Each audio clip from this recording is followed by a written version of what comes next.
Okay, so hey guys, it's Audrey and I'm back with another video for you. So, I'm going to talk about what happened whenever I was 11. So, whenever I was 11, my mother, my sister, and 3 of my cousins were killed in a car accident and my father went to prison. So yeah, that's a whole lot of detail. Not really.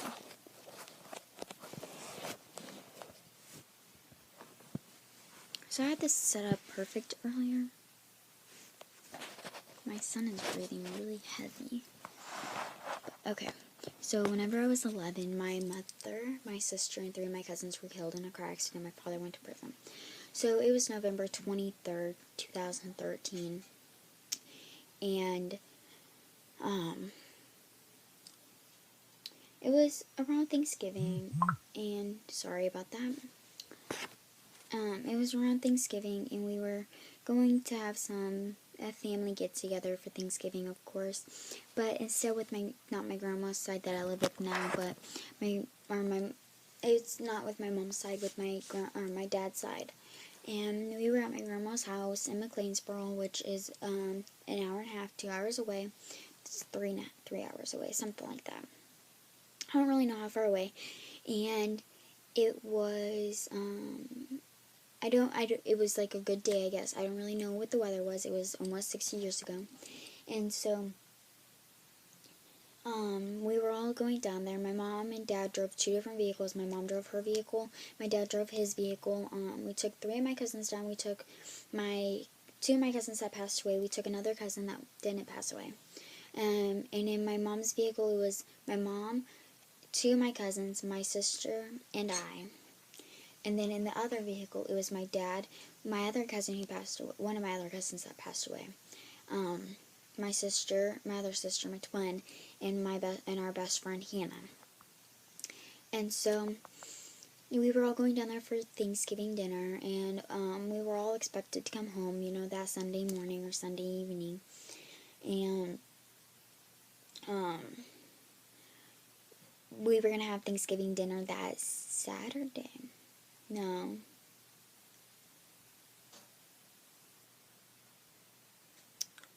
I guess we went down. Hang on.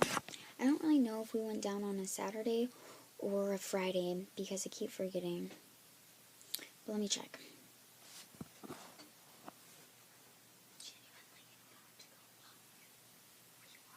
No. I'm recording a video. No. My sister is getting my nerves.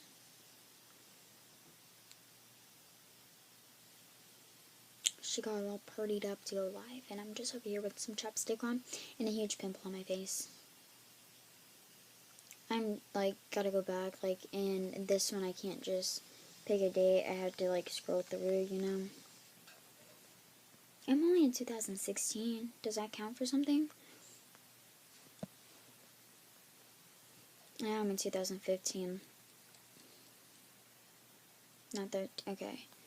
This is 13. So, we went down on a Saturday because that was the day they passed away.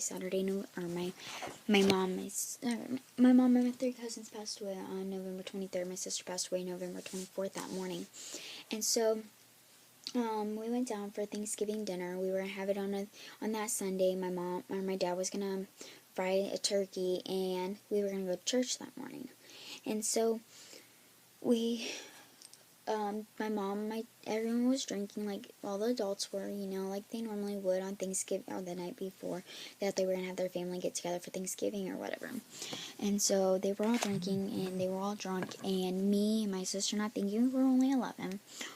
They said that they're gonna go take my older sister and my cousin to my other aunt's house. We didn't really think, a lot of people, we didn't think that more than one person had to go to take them. So they took 2 vehicles, and they went on the 7 Hills in Hamilton County. And at the bottom of the first consecutive hill, they airborne and lost control of the car. My mother and my 3 cousins died at the scene. My father was flown to Indiana Hospital, or Evansville and Indiana Hospital, And then my sister was also flown there, where she later passed away. She was on a lot of different monitors, and they were keeping her alive for as long as they could. And the doctor said that if she even survived this, that she would be a vegetable. By the way, guys, I'm not about to cry. I've talked about this so many times. But so they said that if she survived, she'd be a vegetable and have to relearn everything if she even possibly could. And so the swelling in her brain just kept swelling and swelling and swelling even more. And so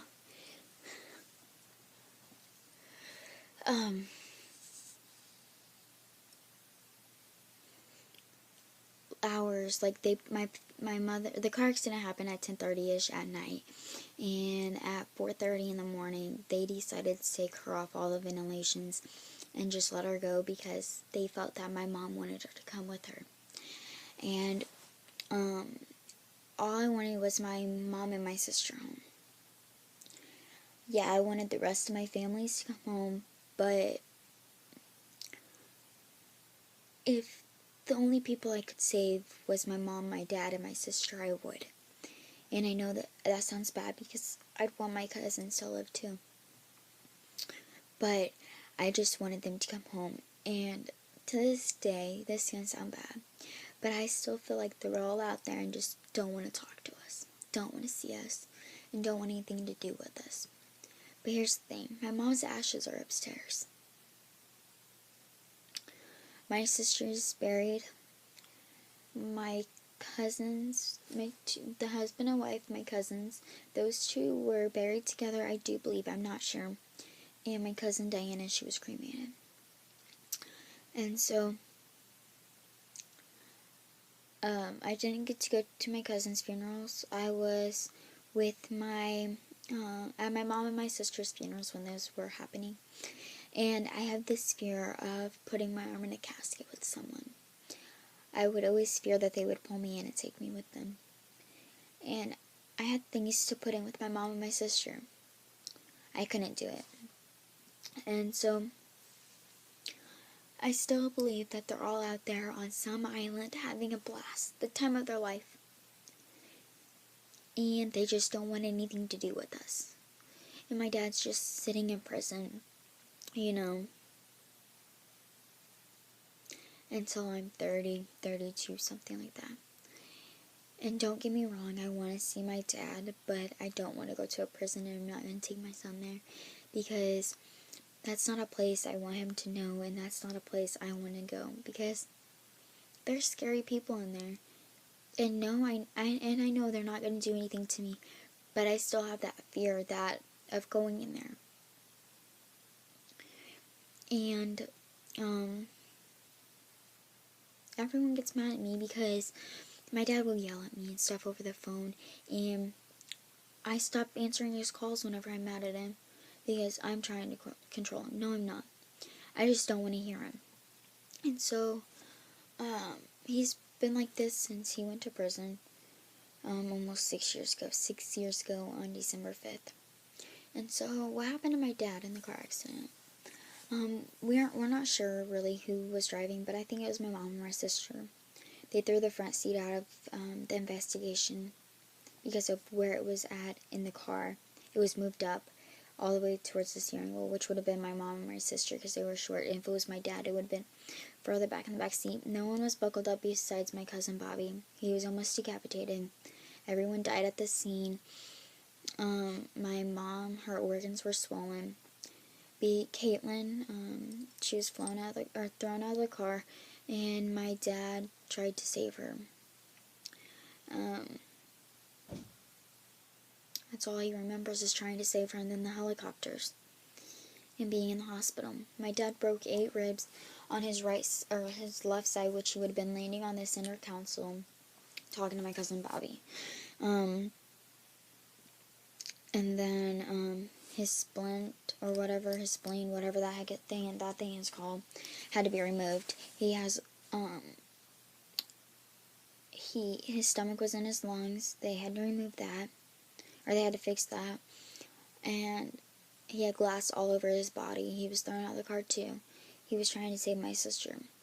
And in the hospital, he remembers my sister being in the hospital with him. And supposedly my mom talking to him. My mom was gone.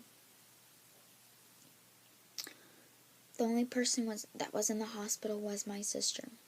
And so, when the cops investigated him and asked him questions and stuff, he said he was driving because he wanted to protect my family, my mom and my sister, really. And he was on all kind of medication. He didn't really know what was going on. And so after the funerals and stuff, my dad was at my sister's funeral for a couple minutes, and my grandpa scared him off. Said he couldn't be there. My dad practically raised my sister. And then at my mom's funeral, they let my sister's dad be there. But they didn't want my dad to be there. I don't know why. And they keep saying my dad was drunk at my mom's funeral. He wasn't. They asked me if I wanted ice cream to make it better. But I didn't. All I wanted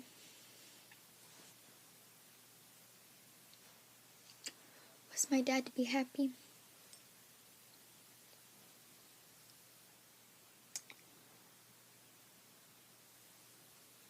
I never seen my dad cry until that day.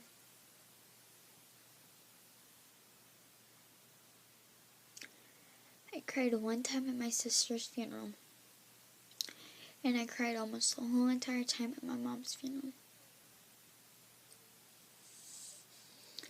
It was hard, but I got through it, and I continue to fight the battle of depression, PTSD, anxiety,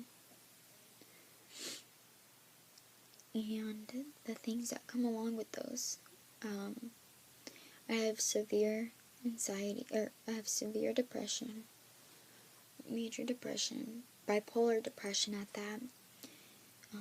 I have separation anxiety, and I have major anxiety and PTSD, which once I get really bad from anxiety, I have flashbacks, and then as I'm trying to go to sleep, I have nightmares, and then depression hits.